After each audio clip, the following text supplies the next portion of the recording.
Alors, qui a peur des femmes de pouvoir? Je vais vous raconter une anecdote qui m'est arrivée il y a 2 ans. J'étais à Londres avec 200 femmes de Kantar, 200 femmes CEOs de marques, de brands, de divisions de Kantar. Et l'objectif, c'était justement de faire en sorte qu'on arrive à davantage briser ce plafond de verre, être davantage dans les comités directifs, de direction, et donc essayer de nous entraîner un peu pour faire en sorte qu'il y ait de plus en plus de femmes dans ces comités de direction. On a fait un premier exercice, et le premier exercice était, imaginez-vous dans une situation un petit peu difficile, vous avez un client avec qui ça se passe pas bien, et puis vous avez votre critique intérieure qui est là derrière vous et qui vous dit quelque chose.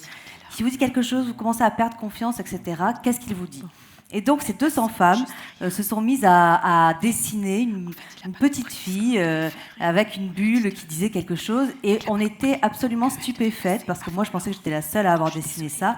Et en fait, on avait toutes dessiné quasiment la même chose. C'est-à-dire, donc une petite fille, déjà, c'était pas une femme, c'était une petite fille, et qui disait en fait, t'es nulle, t'es pas à ta place, qu'est-ce que tu fais là, t'es pas assez forte, etc. Et donc, le point de départ de cette formation, c'était, voilà, pourquoi finalement, quand vous êtes en situation de difficulté, vous allez tout de suite vous remettre en question, vous allez avoir le sentiment de ne pas être légitime, de ne pas être à votre place, et vous n'allez pas, au contraire, essayer de profiter de cette inquiétude pour essayer d'en faire une force.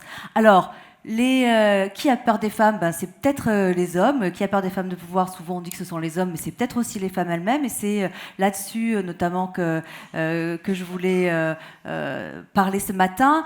Quelques chiffres quand même, parce qu'on est Kantar. Les femmes ne représentent que 13% des membres des comités exécutifs dans les entreprises du CAC 40. Le diagnostic est partagé, on le sait. Alors même que cette étude révèle que les entreprises qui comprennent beaucoup de femmes, plus de 35% de femmes dans leur comité exécutif, performent beaucoup mieux que les autres. Autre chiffre qui vient de nos amis de la division médias de Kantar, les ministres hommes sont 2 fois plus médiatisés que les ministres femmes. Alors ça, ils ont simplement compté leurs UBM, voilà, donc 2 fois plus. On se demande pourquoi. Et puis, quand c'est écrit sur Internet, c'est vrai. Et nous, en tant qu'analyste de données, on va souvent aussi voir Google et voir sur Internet ce qu'on trouve. J'ai fait la recherche. J'ai marqué les femmes de pouvoir sont.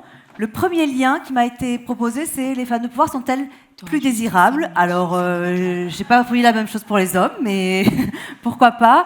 Les femmes politiques sont belles, compliquées. Une question, sont-elles égales aux hommes? Sont trop exigeantes, sont jalouses de moi, sont vénales, sont trop difficiles, sont perfides, sont comme des fruits. Alors ça, j'avoue, je ne sais pas comment le prendre. Des fruits mûrs. Et puis, sont-elles fidèles? Évidemment, c'est une question très importante aussi qu'on se pose. Et enfin, courrier international qui nous annonce quelque chose d'absolument épouvantable. Les femmes au pouvoir, une tendance mondiale et irréversible. Bon, voilà, c'est fichu. C'est fichu pour la planète. Alors, ces clichés, ces stéréotypes, on les voit beaucoup. Madame la ministre, vous le savez, en politique, ils sont nombreux. Ségolène Royal, dans son dernier livre, disait « Le pire, c'est d'être attaqué dans son intelligence, c'est d'être traité de folle ». Meryl Streep, qui incarne parfaitement dans Le diable s'habille en Prada, la super chef, mais la super chef aussi extrêmement rigide, psychorigide et pas très agréable. Et puis le fantasme absolu, alors j'ai regardé, on a toutes mis des talons, peut-être qu'on n'aurait pas dû, parce qu'on a toutes mis des talons assez hauts, alors pas forcément avec une semelle rouge qui est bien sanguine, mais enfin bon voilà, donc il y a aussi quand même ces fantasmes de femmes de pouvoir.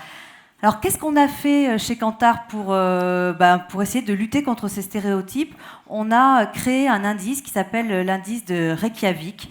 Alors Reykjavik, pourquoi Reykjavik? Parce qu'en fait, la première version de cet indice a été présentée à Reykjavik ces derniers mois.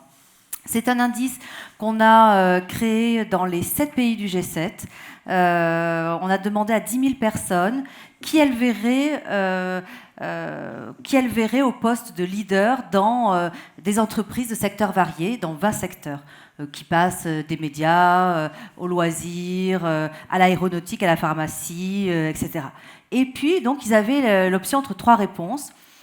Soit ils voyaient plutôt une femme, ils avaient 0. Soit ils voyaient plutôt un homme, ils avaient 0. Soit ils voyaient plutôt un homme ou une femme, peu importé, de façon égalitaire. Et là, ils avaient un point et ça permettait d'alimenter l'index d'un point. Donc aujourd'hui, on a une moyenne au sein du pays du G7 de 66. On a un index de 66. C'est un index donc, qui va de 0 à 100. L'objectif, évidemment, c'est d'arriver à 100.